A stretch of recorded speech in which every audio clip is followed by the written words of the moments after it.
नमस्कार, मैं हूं गरिमा। स्वागत है आपका दस्तक लाइव में। आइए बढ़ते हैं भोपाल की खबरों की ओर। भोपाल में काटजू अस्पताल को लेकर सियासत शुरू हो गई है। काटजू अस्पताल में लोकार्पण के समय लगी पट्टिका में नाम होने से पूर्व मंत्री उमाशंकर गुप्ता की नाराजगी सामने आई थी, जिसके बाद शिलालेख बदलकर दूसरी लगाई, जिसमें पूर्व मंत्री का भी नाम शामिल किया गया। हालांकि फीवर क्लिनिक के हो चुके उद्घाटन के बाद फिर उद्घाटन होने पर कांग्रेस नेता एवं पूर्व मंत्री पीसी शर्मा ने आपत्ति जताई है। दरअसल राजधानी में नवनिर्मित डॉक्टर कैलाश नाथ काटजू शासकीय सिविल हॉस्पिटल के फीवर क्लिनिक का आज पूर्व मंत्री उमाशंकर उद्घाटन करने पहुंचे थे, जहां पीसी शर्मा के विरोध के बाद उन्होंने उद्घाटन का कार्यक्रम बदलकर फीवर क्लिनिक का अवलोकन किया। हालांकि मामले को लेकर पीसी शर्मा और पूर्व मंत्री उमाशंकर गुप्ता आमने सामने आ गए। पूर्व मंत्री ने कहा कि फीवर क्लिनिक का पहले ही मुख्यमंत्री शिवराज सिंह चौहान ने उद्घाटन कर दिया है, तो फिर सीएम का अपमान क्यों? उन्होंने कहा कि यह सब डॉक्टरों पर दबाव बनाकर किया गया, जनता ने नकार दिया, फिर इस तरह का काम किया जा रहा है। क्या लगता है कि नहीं, मेरा तो कोई विवाद नहीं है। कांग्रेस साहब लगा रही कि श्रेय लेने की होड़ मची हुई है। ये कांग्रेस की पेट का दर्द है, और काटजू अस्पताल का श्रेय अगर ईमानदारी से किसी को देना चाहिए तो शायद मेरा नाम उसमें आता है, क्योंकि काटजू अस्पताल आप जानते हैं कि स्मार्ट सिटी योजना बनी तब बहुत छोटा अस्पताल था, और स्मार्ट सिटी में उसको ख़त्म कर दिया गया था। मैंने ही लड़कर माननीय मुख्यमंत्री जी की कृपा से उसको 200 बेडेड मल्टी स्पेशलिटी हॉस्पिटल के रूप में सैंक्शन कराया, काम शुरू कराया, शिलान्यास किया था हम लोगों ने। बीच में कांग्रेस की सरकार बन गई तो काम फिर ठप कर दिया था। सौभाग्य से बीजेपी की सरकार बनी, फिर पीछे पड़कर उस अस्पताल का काम हमने पूरा कराया, और उसको अभी लोकार्पण हुआ है। क्योंकि कोविड का समय था, इसलिए अभी कोविड के लिए 8 महीने उसको रिजर्व किया है, और इस बीच में 8 महीने के बाद रेगुलर हॉस्पिटल के रूप में क्षेत्र की जनता को वो सौगात मिलेगी। आज मैं वहाँ गया था देखने के लिए, और जो कमी है उसको तेज़ी से पूरा कराने के लिए संबंधित अधिकारियों को मैंने कहा है। आपने तमाम बातें कही हैं, लेकिन क्या जिस दिन उद्घाटन था सीएम साहब के, उस दिन केवल नाम पट्टिका पे आपका नाम नहीं था? केवल इस कारण से आप नहीं आए थे सर? क्या कुछ और कारण था सर? नहीं तो फिर तो मैं आज भी नहीं जाता। ये नाम तो मेरे 15 साल में बहुत छप गए, इसके पीछे नहीं भागता मैं। लेकिन पट्टिका ये प्रशासनिक अधिकारियों का कैसे पहले बनाई थी, अब क्यों बनाई, कोई त्रुटि होगी, ठीक की होगी। लेकिन आप जानते हैं कि मैं मंत्री था तो भी अस्पतालों में सप्ताह में 1 दिन जाके बैठता था, लेकिन बैठता था मैं डॉक्टरों के साथ व्यवहार दुर्व्यवहार मारपीट नहीं करता था। बाहर आप भी आते थे, बाहर टेबल लगा के बैठता था, डॉक्टरों के काम में हस्तक्षेप नहीं करता था। कहीं कोई किसी को असुविधा है तो सुविधा दिलाने की कोशिश करता था। इंजीनियर के साथ कभी मारपीट नहीं की। हुआ यह है कि मुझे जो लगता है कांग्रेसी सरकार के जाने के बाद कांग्रेसियों का संतुलन मानसिक खत्म हो रहा है। अवैध कमाई पे जो रोक लगी है उसके कारण अनाप शनाप प्रकार की बातें कर रहे हैं।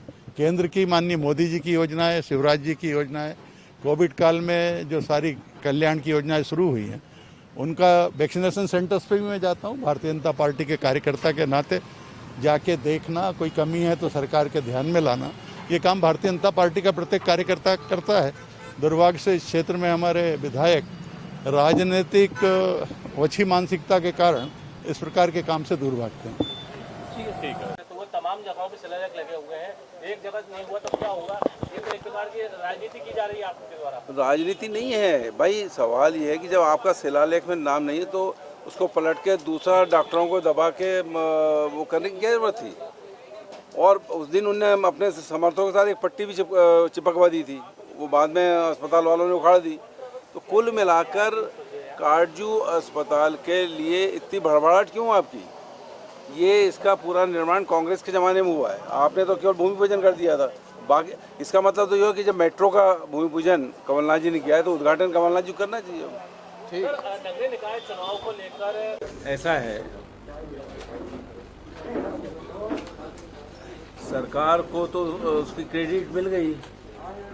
2 तारीख को इसी महीने की मुख्यमंत्री शिवराज जी ने अपने दोनों स्वास्थ्य मंत्रियों के साथ, सांसद के साथ और मेरे साथ इसका लोकार्पण कर दिया।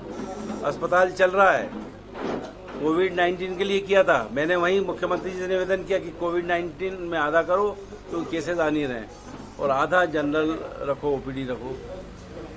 फीवर क्लिनिक चल रहा है, तो क्रेडिट तो चली गई सरकार को, हमको। अब आप बीच में कहाँ घुस रहे हो भाई? अगर आप बात करो कि आपने भूमि पूजन किया था तो आपको क्रेडिट मिलना चाहिए भाई। इस क्रेडिट मिलती है सरकारों को। ये बताइए कि ये जो मेट्रो का भूमि पूजन कमलनाथ जी ने किया था तो अब उसका उद्घाटन वो करेंगे अगर कंप्लीट हो गया? अभी तो सरकार ही करेगी ना, और जनप्रतिनिधि करेंगे। आप हो कौन भाई? आपको जनता ने घर बिठा दिया है। 2.5 साल में इतनी बुरी हालत हो गई है आपकी, सारी पट्टिका लेके घूम रहे हो, और जो मुख्यमंत्री ने पट्टिका लगाई थी उसको दूसरी पट्टिका लगा रहे हो।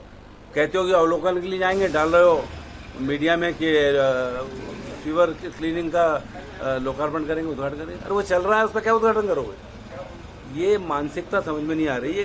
काटजू अस्पताल में एक चीज़ जरूर होना चाहिए कि ये इनके इलाज के लिए एक आध कमरा अलग से होना चाहिए, क्योंकि इनकी तबीयत 2.5 साल में इतनी खराब हो गई है। और बाकी मैं समझता हूँ कि 5 साल में तो हालत हो जाएगी कि इनके इलाज की कोई यहाँ जगह ही नहीं बचेगी, बाहर जाना पड़ेगा। तो ये जो मानसिकता है कि आप किसी पद पर नहीं हो लेकिन वहाँ फीता काटने जाना चाहते हो, ये कौन सी? और हम काम जो करते हैं विधायक निधि से, विधायक के काम जो मेरा जनसिद्ध अधिकार है उसको रुकाने के लिए अपने गुर्गे हारे हुए उनको भेज देते हैं। तो कुल मिला के इनकी मानसिकता जो है ये पचा नहीं पा रहे हैं इनकी हार को। 2.5 साल हो गए, 15 साल में तो कुछ किया नहीं, और अब हम लोग कर रहे हैं या कुछ काम हो रहे हैं मध्य प्रदेश में तो उसको रोकने का प्रयास कर रहे हैं। इसकी सक्षम जगह मैं निश्चित तौर पर करूँगा। इतनी लालायित, इतनी घबराहट, इतना भोंडापन, ये सब करने की जरूरत क्या है? अरे आप रहे 15 साल, अब हम लोग जो बाकी लोग आए हैं इनको काम करने दो। इसमें बीच में टांग क्यों अड़ाते हो? बीच में क्यों मुश्किल बन रहे हो?